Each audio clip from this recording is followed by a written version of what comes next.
तुम्ही नाही म्हणू शकत नाही, कारण लोक तुम्हाला सोडून जातील अशी भीती वाटते का? एक क्षण स्वतःला हा प्रश्न विचारा. जर हे ऐकून तुमच्या मनात एकदम कोणाचा तरी चेहरा आला असेल तर हा व्हिडिओ तुमच्यासाठी आहे. तुम्ही लक्ष दिलंय का, जेव्हा कोणी काही मागतं तुमचं मन नको असं ओरडत असतं, पण तुमच्या तोंडातून हो हेच बाहेर पडतं. तुम्ही इतरांना दुखावू नये म्हणून स्वतःलाच दररोज थोडं थोडं दुखावत राहता आणि मग रात्रीच्या वेळेस एकटे असताना स्वतःलाच विचारता, मी एवढं सगळ्यांसाठी करते किंवा करतो, पण माझ्यासाठी कोण आहे? बरोबर ना? सगळ्यांना तुमची गरज असते, पण जेव्हा तुम्हाला कोणाची तरी गरज असते तेव्हा फोन शांत असतो. लोक म्हणतात, तू किती चांगला आहेस, तू किती चांगली आहेस, पण त्या चांगुलपणाची किंमत तुमची स्वतःची शांतता बनते. आज मी तुम्हाला एक कठीण प्रश्न विचारणार आहे. तुम्ही लोकांना खुश ठेवताय की स्वतःला हरवताय? जर प्रत्येक वेळी इतरांच्या आनंदासाठी तुम्ही स्वतःच्या भावना दाबत असाल तर आजचा हा व्हिडिओ तुमचं आयुष्य बदलू शकतो. नमस्कार, मी Purva Sandbhor, emotional growth coach.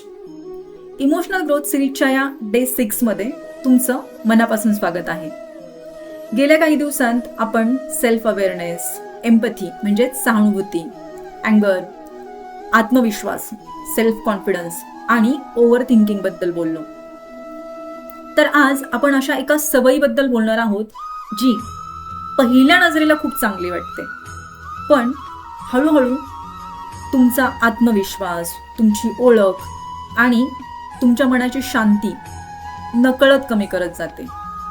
तिला सायकोलॉजीमध्ये पीपल प्लीजिंग म्हणतात, म्हणजेच सगळ्यांना खुश ठेवण्याची सवय, जी आपल्याला प्रत्येकाला असतेच. तर आज आपण समजून घेऊ हे का होतं आणि फक्त 2 मिनिटांच्या EFT टॅपिंगने यातून बाहेर पडायला सुरुवात कशी करता येते हेही बघूयात. तर सगळ्यांना खुश ठेवण्याची सवय म्हणजे काय? आपल्याला वाटतं लोकांना खुश ठेवणं ही चांगली गोष्ट आहे. पीपल प्लीजिंग म्हणजेच सगळ्यांना खुश ठेवण्याची सवय ही दयाळूपणा नाही, ही स्वतःच्या गरजा, भावना आणि मर्यादा सतत बाजूला ठेवण्याची सवय आहे, फक्त कोणी नाराज होऊ नये म्हणून. तुम्ही लक्ष दिलंय का, ज्याला सगळ्यांना खुश ठेवण्याची सवय लागते तो शेवटी स्वतःला विसरून जातो. चला आज परत एकदा एक नवीन गोष्ट. तर आजची गोष्ट आहे स्वातीची. स्वाती ऑफिसमध्ये सगळ्यांची आवडती. कोणी रिपोर्ट मागितला की स्वाती लगेच हो, कोणी एक्स्ट्रा काम दिलं की हो मी करते ना, कोणी विकेंडला बोलवलं की हो. घरी आई बाबा, नवरा, मुलं सगळ्यांसाठी ती नेहमी उपलब्ध. पण एक दिवस तिला स्वतःसाठी फक्त अर्धा तास हवा होता. ती म्हणाली, आज नाही जमणार. आणि तिला इतका अपराधीपणा वाटला जणू तिने खूप अशी मोठी चूक केली आहे. तुम्हाला माहितीये का खरं काय झालं? 2 मिनिटांनी ते सगळं विसरले ज्यांना ती नाही म्हणाली होती, पण स्वातीचं मन अजूनही त्या एका नाही मध्ये अडकून राहिलं होतं. कदाचित आज स्वातीच्या जागी तुम्ही स्वतःला पाहत असाल. मी लोकांना मदत करतेय की त्यांच्या मान्यतेवर माझं सुख अवलंबून ठेवलंय. सगळ्यांना खुश ठेवण्याच्या सवयीमुळे सगळे आनंदी राहतीलच असं नाही, पण तुम्ही मात्र स्वतःपासून दूर जाऊ लागाल.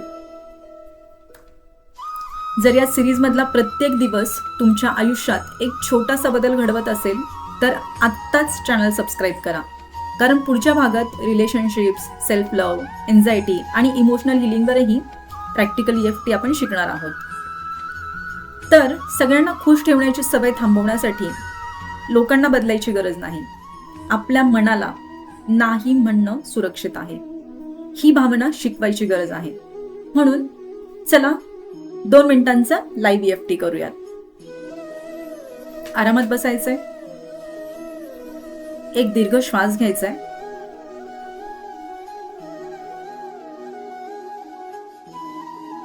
सावकाश सोडा. आता तुमच्या मनात सध्या जो विचार चालू आहे किंवा जी चिंता आहे ती आठवा आणि स्वतःला विचारा 0 ते 10 मध्ये तुमचा ताण किती आहे. फक्त मनात एक आकडा ठेवा. सेशन संपल्यावर पुन्हा तोच आकडा आपण पाहूयात. आता माझ्यासोबत टॅपिंग करा आणि माझ्या मागे म्हणा.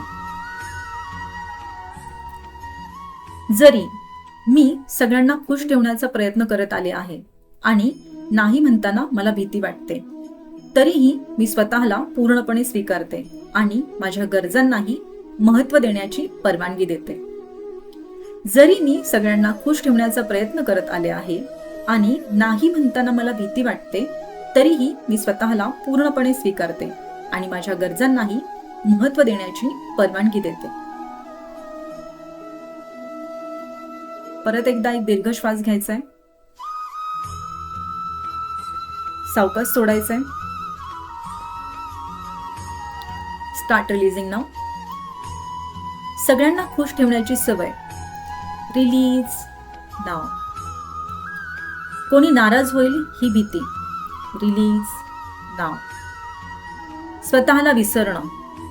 Release now. सगळ्यांची जबाबदारी. Release now. मी स्वतःलाही महत्त्व देते. नाही म्हणणं सुरक्षित आहे. मी अपराधीपणा सोडत आहे.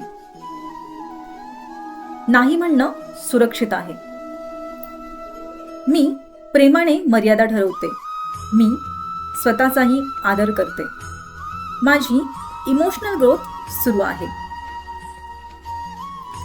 मी माझ्या या इमोशन्सची 100% रिस्पॉन्सिबिलिटी घेत आहे. मी माझ्या या इमोशन्सची 100% जबाबदारी घेत आहे. एक दीर्घ श्वास घ्यायचा आहे. सावकाश सोडायचा आहे.